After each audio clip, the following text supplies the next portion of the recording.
In today's video, I'm going to teach you how to set up your Adalo database. Start by opening your browser and searching for Adalo. Head to the official site and log into your account. Once you're in the Adalo builder, look to the left-hand menu and click the database icon. It looks like a small spreadsheet and opens the area where all your collections, properties, and relationships live. Let's create your first collection. Click the +Add Collection button. Give your collection a clear, descriptive name so it's obvious what kind of data it holds, like recipes, users, or restaurants. Good names make your app easier to build and maintain later on. Next, click into the collection you just made to add its properties, which are the columns of your table. Click Add Property, and as a quick first example, choose a true-false property. This creates a simple toggle you can use for flags such as is featured, is active, or verified. It's handy for filtering and conditional logic in your app.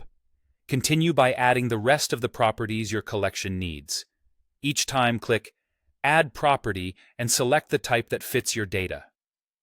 Use text for names and descriptions, number for prices or counts, Boolean for yes or no values, date for timestamps, image for pictures, and location for geographic data. Give each property a clear name and repeat until your table covers all the information your app will use. A quick tip: keep names consistent and specific, like restaurant name or prep time minutes, so you always know exactly what a field stores. Now, let's connect your data. Click Add Property again and select Relationship. Choose the other collection you want to link to.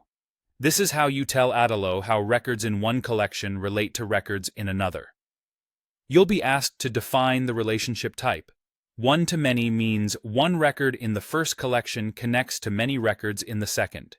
For example, one user can have many properties. Many-to-many means records in both collections can connect to multiple records in the other. For instance, one user can enroll in many subjects, and one subject can have many users.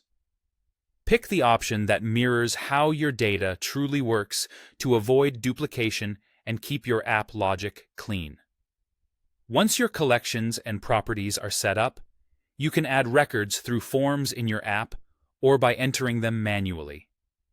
Adding a few sample rows is a great way to test screens, filters, and relationships before you go further. That's it.